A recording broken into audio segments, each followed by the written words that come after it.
Bonsoir et merci de nous rejoindre pour le 19h30 sur la MBC. On démarre avec les titres. Anil Kumar Deep confirme qu'en tant que commissaire de police, il a autorisé les paiements de reward money. Après 9 mois de silence, il répond à nos questions dans un entretien exclusif sur des dossiers controversés à suivre en début de journal. Fin des auditions des proches dans l'enquête judiciaire sur le décès des patients dialysés pendant la Covid-19. On parlera de l'Organic Agriculture Bill face aux importations grandissantes de pesticides. Ce projet de loi prévoit la création d'un bureau pour encadrer la production et la commercialisation d'aliments organiques. On s'arrêtera à Réduit pour découvrir cette collection de 25 000 échantillons de plantes, le Mauritius Herbarium, une mine d'informations sur la flore des îles Mascareignes.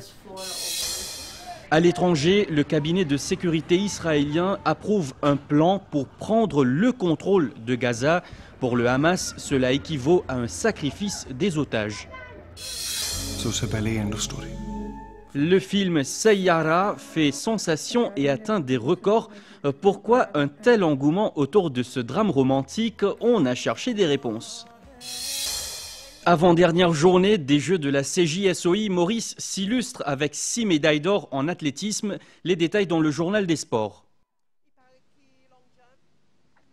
Pour la première fois depuis son départ en novembre dernier, il sort du silence. Anil Kumar Deep, ancien commissaire de police, confirme dans un entretien accordé à notre journaliste Lovina Sophie ce matin à son domicile que c'est bien lui qui a posé sa signature sur les documents qui lui avaient été présentés pour autoriser les paiements de reward money destinés aux informateurs de la police. Il précise toutefois qu'il n'a jamais signé les chèques émis à cet effet. Vous entendrez ses explications sur cette Porsche rachetée à environ 400 000 roupies seulement. Et puis sur son absence en cours cette semaine, l'ancien chef de la police avance qu'il n'avait reçu aucune assignation de la Cour. On peut circuler beaucoup dans l'affaire Reward Money. Vous êtes capable d'expliquer-nous un petit peu comment ça a passé et normalement c'est où qui signe le chèque qui donne approval du paiement? Moi, Clark amène ça dit vraiment, parmi d'autres papiers qui m'ont signé, mon rôle c'est de mettre approuve le papier là. C'est tout. Mais si moi pas pour approuver ça comme commissaire de police, qui peut l'approuver ça? Là, il retourne ou est dans la section Finance Office qui dit là ça. Quand faire paiement, quand il y a casse qui est informateur payé, mais ça m'a payé dans le contrôle là. Désormais, commissaire de police, il signe chèque. La section finance, il tient chèque, il signe, il donne ça au officier qui vient à verser ça dans son compte, après il fait paiement, il y a une procédure qui suit ça. Alors il faut pour dire que le commissaire de police, il signe chèque, ça met dans un système contrôle. Moi, je vais mettre un système contrôle, que je vais mettre là-dedans, qui est le Internal Control Unit, le quarterly basis, les besoin à check tout ça, ban claim qui fin faire là. Ni le Internal Control Unit, ni le DCP Administration, pas financièrement l'attention, qui finit dans mal donne. Ou ils approuvent le paiement? Un forme qui vient ça. Moi, moi approval, là, sa forme là. Moi, je n'ai aucun knowledge qui s'en a une code casse touché, qui s'en a une payé informateur, qui s'en a handler, tout ça là pas mon rôle. Plusieurs fois, il y a une saisie de la drogue dans un terrain en friche et accusé les unknown. Et là-dedans, je peux claim ban reward money. Et parfois, il y a un causé qui dit je te reprends ça même, je te remets dans l'autre place. Vous connaissez ça, je n'ai aucune connaissance là. Je vais dire l'opération, pas le commissaire de police qui a le faire. Je ne peux pas divulguer surtout les détails de l'opération. Mais parfois, ok, on a un renseignement, par exemple, une implantation ganja à telle place. Automatiquement, on a allé l'autre veiller. Mais parfois, ça boucle une plante ganja là, lui aussi, il veille. Quand il trouve la police, fait veiller. Il ne peut pas venir jamais, automatiquement, ou pas infernellement, ou continue veiller. L'autre bien des racines ganja là, il vient. Mais dans le cas de la drogue aussi, s'il y a un renseignement, et dans la drogue, il a enterré telle place. Mais je aller, comme dans le jargon populaire, il y a d'autres mettre trempés, surveillants, mais si personne ne va venir, je prends la drogue là, mais le but c'est quoi? Gagner la drogue là, pour ne pas venir le marché, ne pas affecter nos jeunes, nos populations. Plusieurs proches collaborateurs en ce moment peut faire l'objet d'enquête et n'a arrêté. Il y a aussi plusieurs reproches qui favorisent certains dimoun qui ont une ascension fulgurante, ils progressent rapidement, qui répondent à ça. Pour moi, tout officier pareil, mais malheureusement, où on a un canard boité aussi. Pas question qui est proche de moi, c'est un dimoun qui travaille, qui amène résultat. Maintenant, je peux faire l'objet de l'enquête. Je ne peux pas faire commettre l'enquête, l'enquête qui est en cours. Ça, la FCC peut faire sur l'enquête. Mais, comment dire, pas juste ça, un officier. Là, il y a plusieurs officiers dans plusieurs unités qui font travail, mon travailleur de tout. Moi, je suis un commissaire pour toute la force policière, pas pour un poignet officier. Ou pour aussi faire l'objet d'une question parlementaire, on a pu dire un prix d'Ibert. Explique-nous un peu la procédure, sa acquisition-là. Tout ban fonctionnaire, autant qu'il me rappelle, mon permanent secrétaire et above, d'après PRB, je gagne droit pour faire acheter un loto pour d'autres fonctions. Le gouvernement qui vient acheter un loto pour moi. Un loto de fonctions mis à ma disposition pour me servir.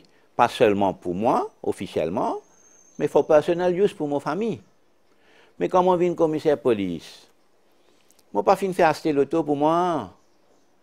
Je finis de servir un vieux loto qui va ministre, les autres fonctionnaires finir au service après 4 ans, 5 ans, je retourne ça dans le corps. Je vais aussi faire mention de mon service 7 loto. Je n'ai pas fini de service 7 loto un seul coup. Vous connaissez quand on prend vieux loto dans le camp ou service, mais il tombe en panne. Après, il y a une bonne raison de sécurité, moi, sans changer. Alors, moi, pas un service 7 loto un coup. Maintenant, le poste en question. Mais normalement, comme on retire, moi, je gagne droit à acheter un loto duty free, ou bien moi, acheter sa loto qui m'a servi là. Donc, moi, je fais une demande auprès du Prime Minister's Office, qui a là mon retraité, mais moi, j'ai envie d'acheter sa loto là.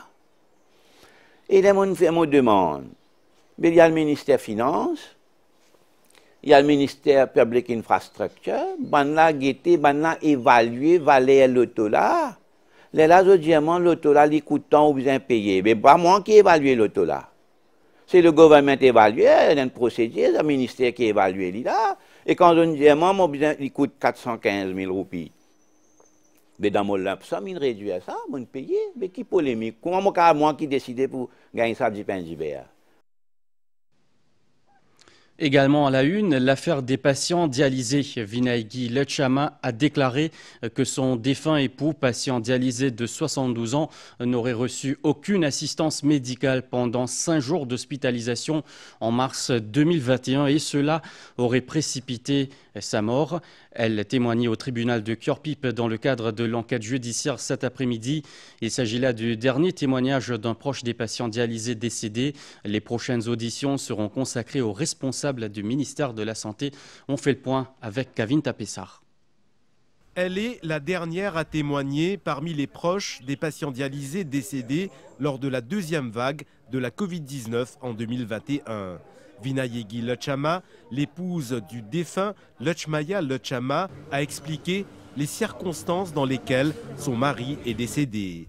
Interrogée par maître Jean-Michel Hassen, assisté de maître Kavish Sinot, du bureau du DPP, elle a déclaré que l'état de santé de son mari s'est considérablement dégradé pendant son hospitalisation au New Suyak Hospital.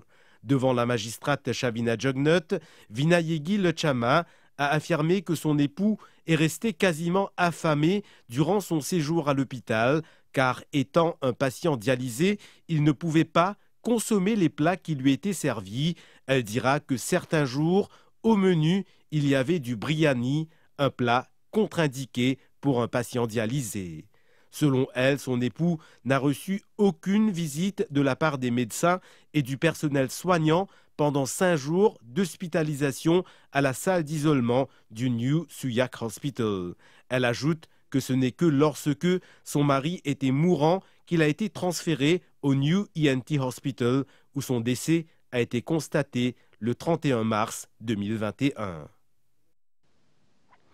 Et puis, les points forts de la réunion du Conseil des ministres. Un comité interministériel sera mis sur pied pour examiner la stratégie à adopter pour l'utilisation durable du Fonds de stabilisation des prix, mesure qui avait été annoncée dans le discours budgétaire en juin dernier, cela en vue de protéger le pouvoir d'achat de la population. Le comité sera présidé par le Deputy Prime Minister et comprendra le ministre du Commerce, le ministre du Travail, le ministre de l'Industrie, des PME et des coopératives, le Junior Minister aux Finances et le secrétaire financier. Le cabinet a aussi pris note des efforts et des stratégies mis en place par le gouvernement pour plaider en faveur du renouvellement de l'African Growth and Opportunity Act, AGOA, qui va expirer le 30 septembre de cette année en vue d'établir une nouvelle forme de partenariat avec l'administration américaine. Ces efforts et ces stratégies comprennent la tenue des réunions bilatérales avec les autorités américaines, l'élaboration d'une stratégie continentale sur le renouvellement de l'AGOA et la collaboration avec le Bureau des affaires africaines du département d'État américain pour donner suite aux discussions. Et puis, Maurice participera à l'appel à proposition visant à accueillir un bureau régional du Green Climate Fund.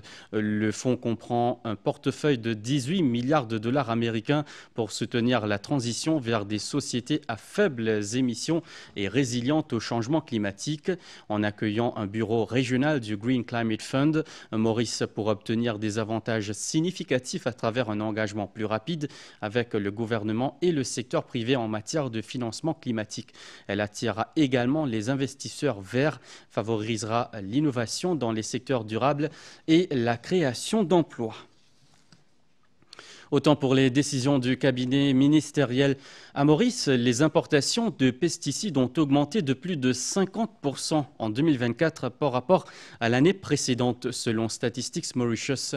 Pour encourager la production organique d'aliments, le gouvernement prépare un projet de loi, l'Organic Agriculture Bill, pour encadrer strictement la production et la commercialisation d'aliments organiques. Au cœur de ce dispositif, le National Organic Office, une nouvelle entité qui définira un cadre régulateur avec le pouvoir de faire appliquer la loi. Le reportage de Sarah Ono. Pour encourager la production d'aliments organiques à Maurice, le gouvernement vient de l'avant avec l'Organic Agriculture Bill. Il prévoit de mettre sur pied un cadre régulateur à travers la création du National Organic Office. Ce bureau, basé à Réduit, sera chargé de définir les normes encadrant la production, la transformation et l'étiquetage des produits organiques et d'en contrôler également l'importation. Le but, c'est de promouvoir la culture organique. Ce n'est pas seulement d'un côté plant, ça veut dire fruits, légumes, mais aussi côté animal et aussi beekeeping. Les agriculteurs auront une période de transition de 3 ans pour aller vers la culture, l'apiculture et l'élevage organique. Dans la loi, là, il y a une phase de transition de 3 ans. On a fait un survey de qualité qui se servi. Il y a un petit moment qui fait transiter. Le label organique sera aussi assuré par ce bureau une fois les critères remplis. Device and logo, il y a là tout un produit là qui pour produire par ça va planter là, élever ou quoi. Pour ça l'emballage, le consommateur, il connaît sa produit organique. En plus de délivrer ces labels, le National Organic Office mènera des inspections sur le terrain. Selon Statistics Mauritius, 2914 tonnes de pesticides ont été importées l'an dernier, soit une hausse de 50,8% par rapport à 2023. Une fois adopté, l'Organic Agriculture Act marquera un tournant pour l'agriculture mauricienne avec une stratégie à long terme, réduire la dépendance aux intrants chimiques, mieux protéger la santé des consommateurs et ouvrir de nouvelles opportunités économiques grâce au marché de l'export. Découvrons à présent le Mauritius Herbarium situé à Réduit. Il compte une collection botanique de plus de 25 000 échantillons de plantes ainsi qu'une importante collection d'ouvrages sur la flore des îles Mascareignes. C'est toute une mine d'informations pour identifier des plantes. L'objectif est de faciliter la recherche et la préservation des espèces. Une incursion signée Jalila Assenali. Voici une petite fraction du Veinmannia tinctoria, aussi connu comme arbre à miel à Maurice. Cet échantillon a été collecté par le botaniste français Philibert Commerson vers l'an 1769. Séché et pressé, il s'agit d'un des plus anciens spécimens de la collection de plantes du Mauritius Herbarium, principal dépôt de spécimens végétaux des Mascareilles. It was created in 1830s. Le Mauritius Herbarium a été créé dans les années 1830. Le nom herbier de Maurice est beaucoup plus récent. Il n'a que 75 ans. Mais les collections, ainsi que la manière dont elles ont été conservées, sont bien plus anciennes. Maurice était aussi à l'avant-garde, car vous avez créé le jardin botanique de Pamplemousse, qui était également le premier dans l'hémisphère sud. Il y avait véritablement de la recherche et surtout l'agriculture était quelque chose de très important pour l'île. Ce répertoire compte quelques 25 000 plantes à fleurs et fougères ainsi qu'environ 4 000 spécimens d'algues et de champignons entre autres. Ici, nombre de plantes sont partiellement répertoriées dans une base de données et munies de codes barres, notamment pour faciliter la recherche. Work that you do that you need a precise identification. Le travail que vous faites, où vous avez besoin d'une identification précise, nécessite de venir ici et d'examiner les collections. Une des choses dont il faut bien prendre conscience, c'est que Maurice est très importante. Avec les autres îles des Mascareignes, il y a beaucoup d'espèces différentes et beaucoup de personnes venant de l'étranger sont intéressées à travailler avec les échantillons ici, car cela permet de mieux comprendre de nombreuses choses comme l'évolution et comment les maladies de plantes ont changé avec le temps. On croisera également le docteur Prechni Bissessar, assistante de recherche à l'Université de Maurice. Sa thèse était axée sur la liane rousseau, espèce endémique de Maurice. Pour cela, elle a passé beaucoup de temps au Mauritius Herbarium. Le premier pas de mon doctorat, c'était justement de savoir c'est quoi la distribution de cette espèce-là. Et l'herbier, c'était l'endroit où je suis capable de gagner cette information-là parce qu'il y a justement un échantillon qui est collecté bien avant de cela. Justement, on a trouvé historiquement, il y a 17 endroits que nous trouvons, que il y a une population de Rousséa et aujourd'hui, il est diminué à 9 populations qui nous connaissent. Donc, si partir dans l'herbier-là, ça un échantillon-là, je ne peux pas être capable de retracer toute l'histoire de cette plante-là. La mission est de mettre ces données en ligne prochainement pour qu'elles soient accessibles au grand public. L'organisme a bénéficié d'un soutien financier en ce sens à travers le projet Varuna, financé par l'Agence française de développement, une collaboration de 10 herbiers de la région dont Maurice et les Seychelles pour répertorier plus de 500 000 spécimens dans le futur. En attendant cela, le Mauritius Herbarium est ouvert au public en semaine de 9h à 11h et de 13h à 15h. L'accès est gratuit. Face aux grands enjeux planétaires, conflits, droits humains et justice sociale étaient au cœur d'une causerie organisée par le mouvement Lalit cette semaine à Rose-Île. Un appel à l'unité et à la réflexion pour sensibiliser les Mauriciens aux défis du monde d'aujourd'hui et de demain. Davik Rajkumar a suivi cette causerie. Faire face ensemble aux grands enjeux de notre époque, des conflits géopolitiques aux droits humains en passant par ceux des travailleurs. C'est autour de cette ambition que l'Américain, le professeur Matt Meyer, voit influente sur la paix dans le monde, a animé une causerie. Les regards du monde entier sont tournés vers Gaza et la Palestine qui sont aujourd'hui l'un des endroits les plus éprouvants de la planète. Être ici à Maurice en ce moment, c'est avant tout échanger avec le peuple mauricien sur la manière dont nous pouvons construire un front mondial plus fort, plus efficace et plus uni.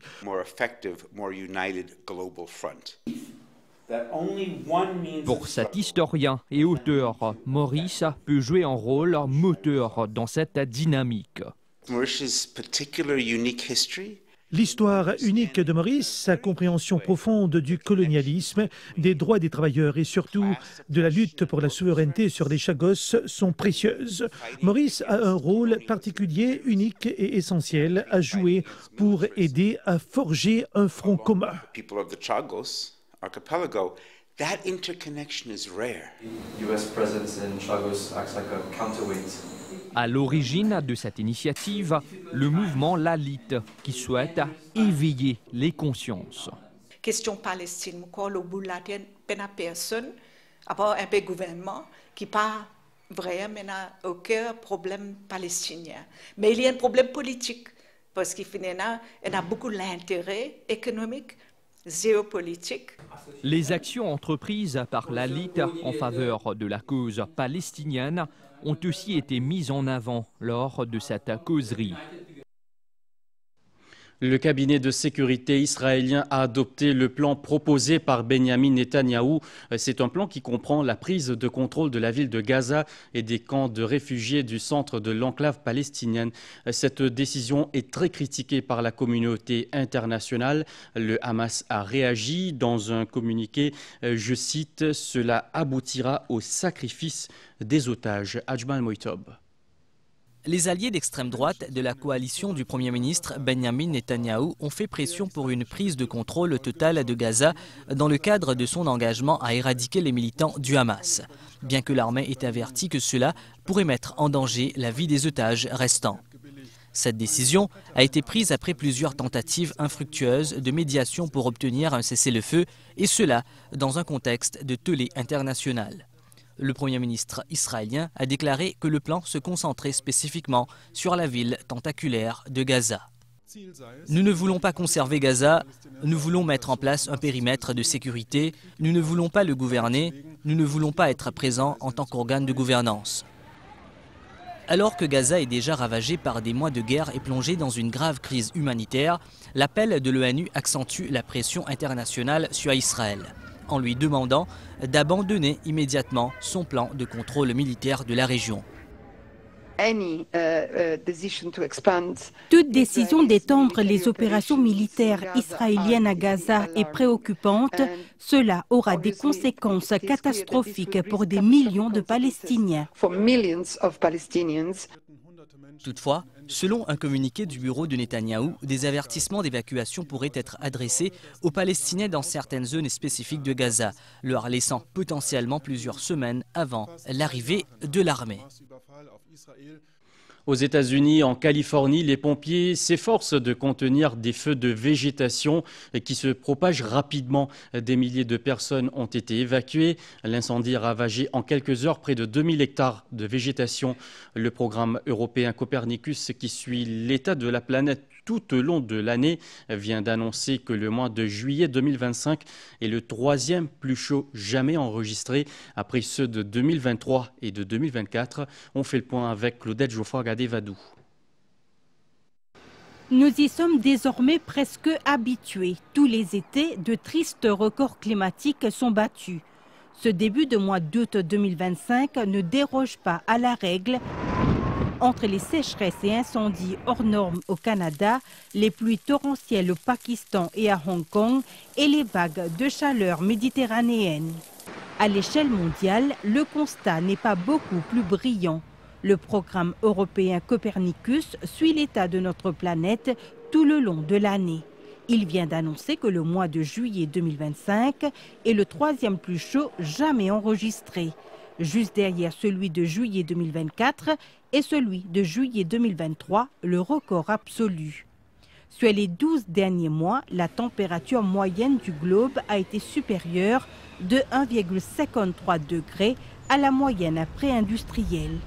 C'est plus que l'objectif de l'accord de Paris qui prévoit une augmentation contrôlée à 1,5 degré. Cette augmentation de température, qui peut sembler minime, suffit pourtant, ont montré les scientifiques, à rendre les tempêtes, vagues de chaleur, sécheresse et autres phénomènes météorologiques extrêmes nettement plus meurtriers et destructeurs.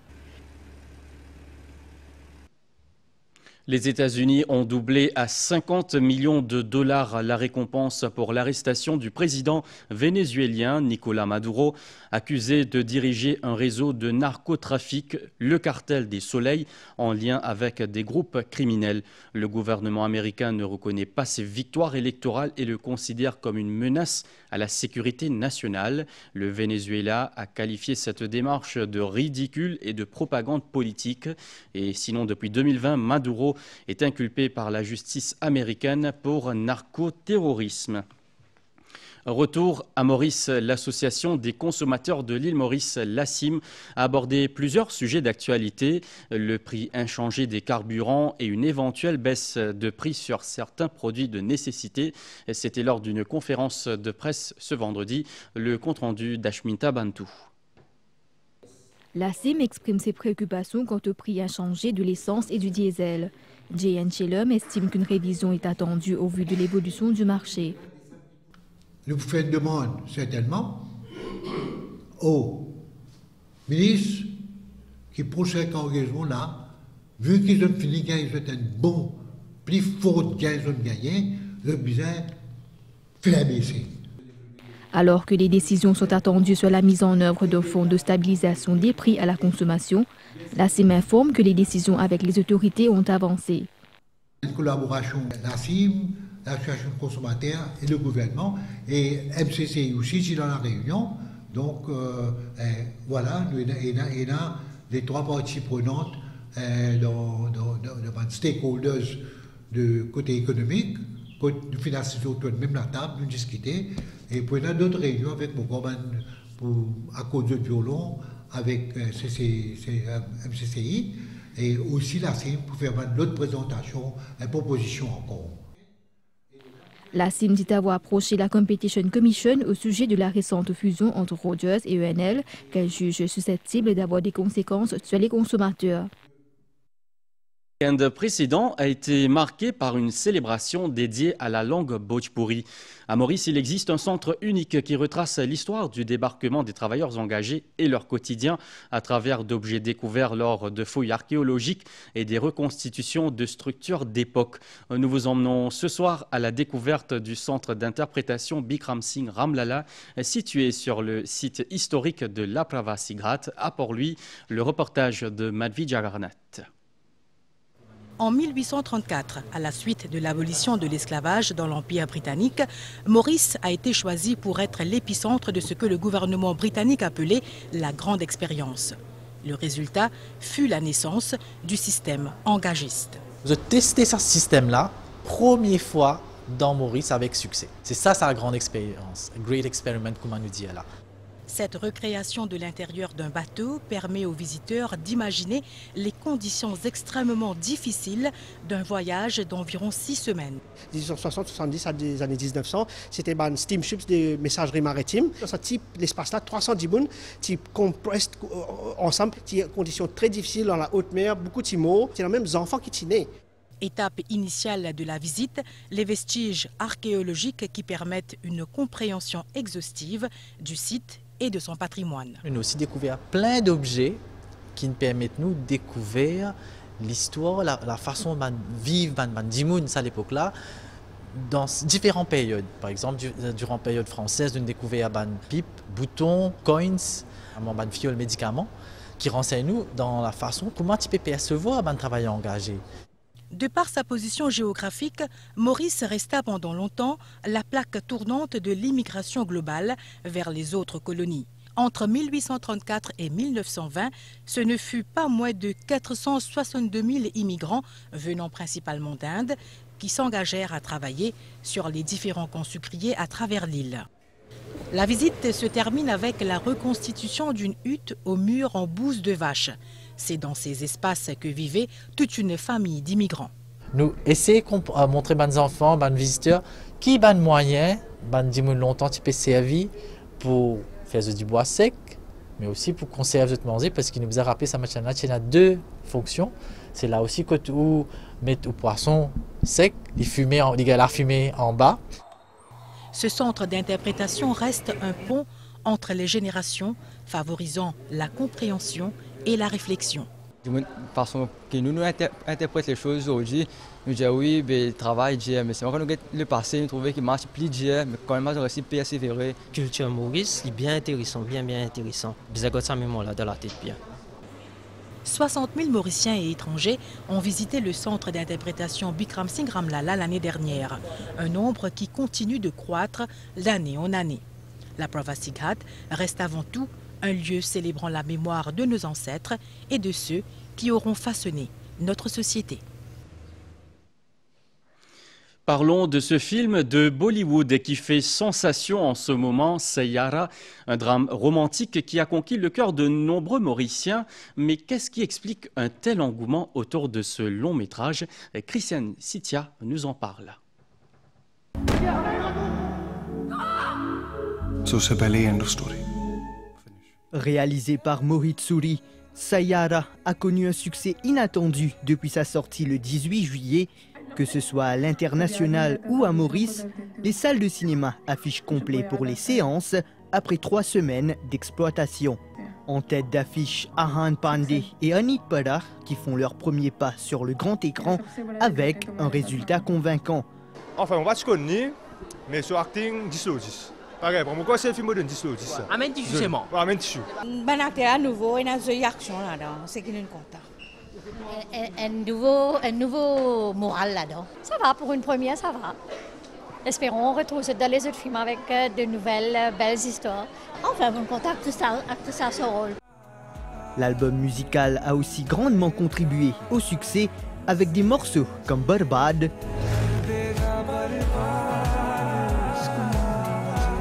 Dune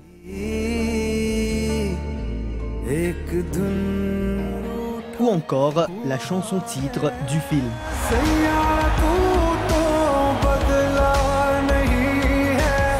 Le film suit le personnage de Krish Kapoor, aspirant chanteur, et Vani Batra, écrivaine. Leurs chemins se croisent, s'ensuivent un parcours difficile avec des retournements bouleversants. En fait, nous passons à gagner, nous avons ce film-là, mais pour les jeunes, pour plus bon, mais c'est qu'il passe à donc. Je compte à ce film-là, des émotions, et moi, je dis que ce film-là. Sayara a déjà franchi le cap des 5 milliards de roupies indiennes au box-office mondial sur un budget tournant autour de 450 millions. Un score qui le positionne comme le film romantique indien le plus rentable de l'histoire, devançant Kabir Singh, sorti en 2019.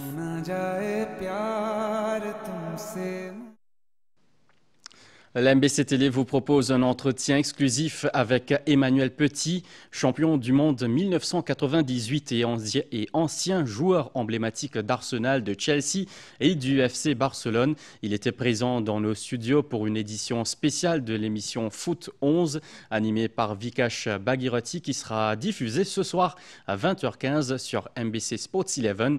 Ce moment de partage a permis à l'international français de revenir sur son parcours. Voici un extrait de cette émission. On va repartir dans le passé, le summum pour votre carrière, ça a été cette finale. Et quelle finale! Quand j'étais jeune, j'ai fait un rêve prémonitoire et j'avais dit dans la presse que la France, un jour, gagnerait la Coupe du Monde chez elle contre le Brésil 2-0. Nous gagnons 2-0, il reste quelques minutes à jouer. J'aurais très bien pu rester en défense centrale. On venait de sortir le ballon suite à un corner défensif. Et une petite voix m'a dit « Manu, vas-y ». Et donc après, vous avez tous vu ce qui s'est passé. Donc imaginez que quelques instants après, je viens casser mon propre rêve en marquant ce 3e but. Fin de ce journal, merci de votre attention. La météo, c'est dans quelques instants. Puis vous retrouverez Ashley Sitana pour le journal des sports. Maurice s'est illustré avec 6 médailles d'or en athlétisme. Excellente soirée à tous et bon week-end. Je vous retrouve demain soir.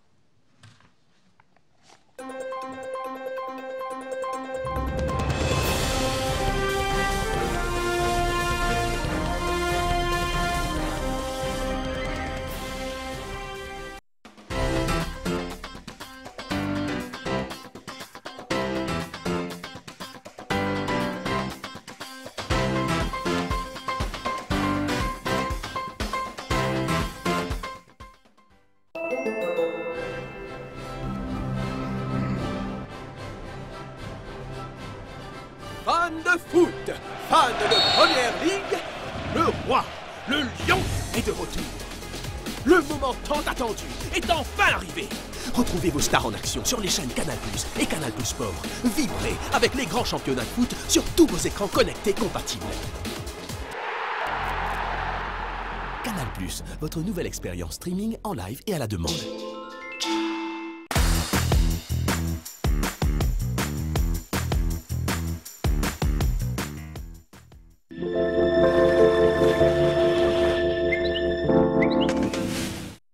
À 16 heures, la dépression Awo qui s'affaiblit était centrée à environ 630 km au nord-nord-est d'Agalega, soit autour du point 5,4 degrés sud en latitude et 59,7 degrés est en longitude. Elle se déplace vers le nord-nord-ouest à environ 10 km par heure. Sur cette trajectoire, Awo devrait passer à environ 500 km au nord d'Agalega demain matin. Les prévisions pour Maurice, mi-couvert à parfois nuageux durant la nuit et demain matin avec des ondées occasionnelles à l'est, au sud et sur les hauteurs. La température minimale variera entre 14 et 16 degrés sur le plateau central et entre 19 et 21 degrés dans les régions côtières. Il y aura des développements nuageux temporaires demain après-midi à l'ouest et sur le plateau central avec quelques averses localisées. Ailleurs, le temps sera beau. La température maximale sera légèrement au-delà de la moyenne et variera entre 20 et 22 degrés sur le plateau central et entre 25 et 28 degrés dans les régions côtières. La mer est agitée au-delà des récifs avec des vagues de l'ordre de 2 mètres. À Rodrigue, période nuageuse dans la soirée et durant la nuit avec des averses. Il y aura des poches de brouillard dans certains endroits. La température maximale sera entre 22 et 25 degrés. Le temps restera plutôt nuageux demain avec des averses. La température minimale sera entre 17 et 19 degrés. La mer est forte au-delà des récifs avec des vagues de l'ordre de 2,50 mètres. Les sorties en haute mer sont déconseillées. À Agalega, le temps sera nuageux avec des averses. Les averses seront parfois modérées à fortes et accompagnées d'orages. En cas d'averses orageuses, il est conseillé au public de rester à l'abri et d'éviter les plaines, les randonnées et les sorties en mer et de ne pas s'abriter sous les arbres. La minimale sera d'environ 25 degrés et la maximale sera d'environ 27 degrés. Vent du sud-est d'environ 35 km par heure avec des rafales de l'ordre de 80 km par heure. La mer est forte avec des houles de l'ordre de 3,50 m. Il est conseillé au public de sécuriser les embarcations et de ne pas s'aventurer en mer.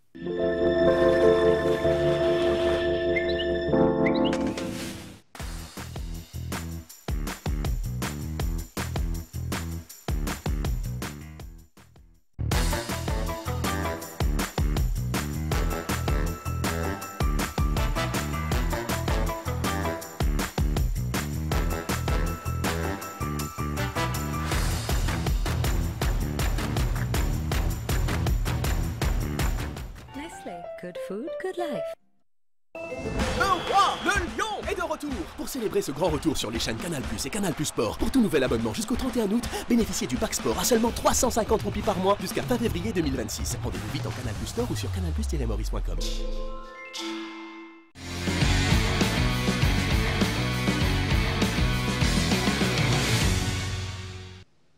Bonsoir à tous, on ouvre cette édition avec une nouvelle moisson de médailles d'or pour Maurice.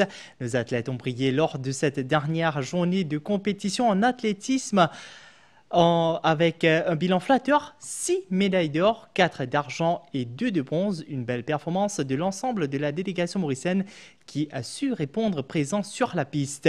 Pour le bilan complet de cette journée, on retrouve Jessie Rambo-Janukara. 4e et dernière journée de compétition en athlétisme aujourd'hui au stade Linité pour les 13e Jeux de la CJSOI. Maurice qui a terminé cette compétition en beauté.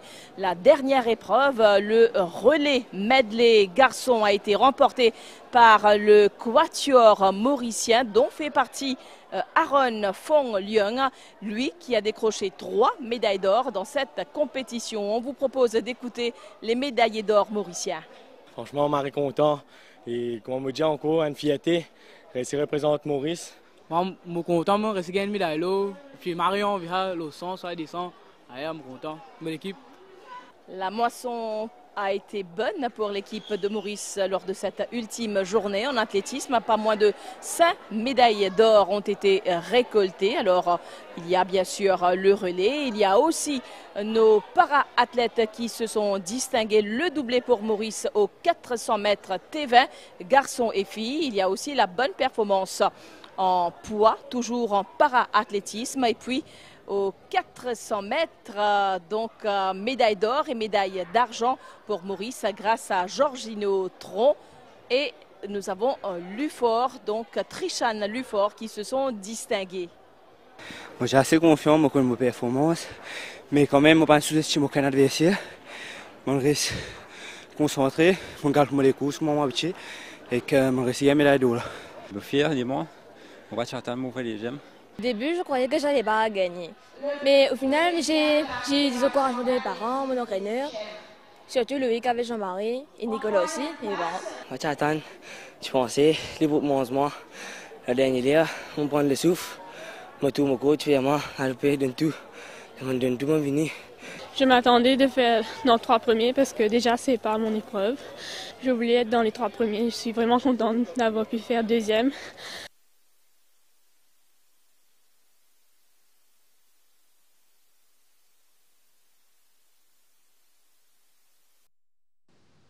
En volleyball, après un parcours sans faute, Maurice a su répondre présent lors de la grande finale cet après-midi. Opposée aux Seychelles au Palais des Sports, la sélection mauricienne s'est imposée au terme d'un match accroché. Victoire 3-7-2, synonyme donc de médaille d'or pour l'équipe mauricienne.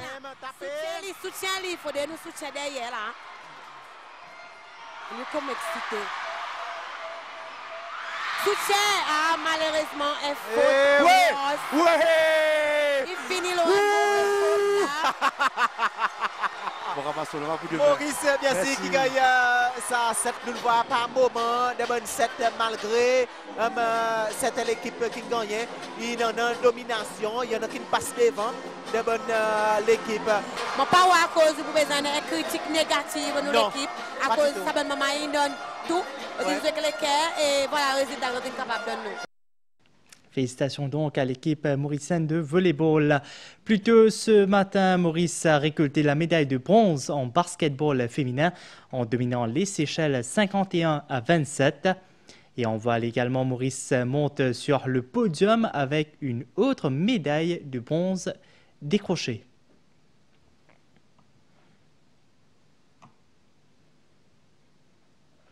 Place maintenant aux chevaux. Deuxième journée de la saison hippique ce samedi au Champ de Mars avec 7 courses au programme. La course principale prévue sur 1365 mètres verra s'affronter 6 partants. Les détails avec Rajiv Gumpet. Une deuxième journée avec un total de 38 chevaux au départ. 7 courses sont au programme. La 6e comme épreuve principale avec le retour en piste de Walls of Dubrovnik de l'écurie Vicky Rouille. C'est très bien pour une reprise, mais le handicap, 61 kg contre les adversaires qui portent 54 et voire 52, et une mauvaise ligne, c'est assez compliqué pour un entraîneur pour trouver une formule. N'empêche, la seule chance qu'ils m'ont gagné, c'est que Roberto Pérez, Tilib, pour monter, et l'idée à Concevala. Auteur de 16 victoires au Champ de Mars, Walls of Dubrovnik devra notamment se méfier de Zavion. 6 partants s'alignent sur 1365 mètres dans la 6e course, un groupe 3 avec un départ prévu à 15h25. La MPC Télé vous propose un entretien exclusif avec Emmanuel Petit, figure emblématique du football mondial. Il était dans le studio à la mi-journée pour une édition spéciale de l'émission Foot 11, émission qui passera ce soir à 20h15 sur MBC Sport 11. Il s'est livré à cœur ouvert sur le plateau de Vikash Bagherati. Voici un teaser avec Koyal Sittel. Emmanuel Petit, champion du monde en 1998 et ancien milieu de terrain d'Arsenal, de Chelsea et du FC Barcelone, s'est livré à des séances photos et d'autographes dans les locaux de la MBC. J'étais venu à l'île Maurice il y a une trentaine d'années. Déjà, j'avais adoré le pays, j'avais adoré les gens, leur gentillesse, leur accueil. J'aime beaucoup votre façon de faire. Profitant de sa visite à Maurice, il a participé à l'émission Foot 11 sur le plateau de Vikash Bagherati en présence de Fawaz Bamshi du club des supporters d'Arsenal à Maurice. On va repartir dans le passé. Le summum pour votre carrière, ça a été cette finale. Et quelle finale! Quand j'étais jeune, j'ai fait un rêve prémonitoire et j'avais dit dans la presse que la France un jour gagnerait la Coupe du Monde chez elle contre le Brésil 2-0. Nous gagnons 2-0, il reste quelques minutes à jouer. J'aurais très bien pu rester en défense centrale. On venait de sortir le ballon suite à un corner défensif. Et une petite voix m'a dit « Manu, vas-y ». Et donc après, vous avez tous vu ce qui s'est passé. Donc imaginez que quelques instants après, je viens casser mon propre rêve en marquant ce 3e but. L'international français a fait sa formation à Monaco avant de connaître le succès avec Arsenal sous la houlette d'un certain Arsène Wenger. Tous ces aspects ont été abordés sur le plateau. Rendez-vous à 20h15 sur MBC Sport 11 pour ce moment de partage et d'échange chaleureux avec une véritable légende du ballon rond. Un entretien à suivre juste après le direct de volleyball sur MBC Sport 11.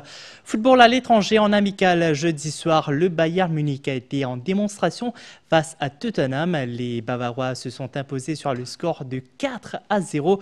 Hormis Harry Kane et Kingsley Coman, deux jeunes éléments ont fait parler d'eux dans ce match. Le point avec Vikash Bagherati. C'est une défaite amère pour Tottenham à 6 jours de la Supercoupe d'Europe qui l'opposera au Paris Saint-Germain. Les Spurs sont tombés sur des Bavarois très efficaces, à l'image de cette passe dans la profondeur de Michael Olise et la finition clinique de Harry Kane à la 12e minute. L'ancien londonien aurait même pu doubler la mise sur penalty en première période.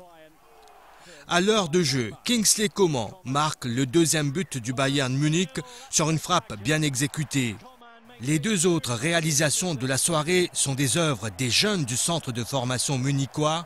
Lennart Karl, 17 ans, marque sur un tir à la 74e et Jonas Kuzi-Azaré, 19 ans, lui emboîte le pas à 10 minutes du terme avec une frappe enroulée du pied droit. Les joueurs de Vincent Kompany enregistrent ainsi une convaincante victoire de 4-0 face aux Spurs. À moins d'une semaine de la Supercoupe d'Europe, Thomas Frank, le nouvel entraîneur de Tottenham, aurait souhaité un bien meilleur scénario. Nouvelle qui nous amène à la fin de cette page sportive. Merci de l'avoir suivi. Très bonne soirée et très bon week-end à tous.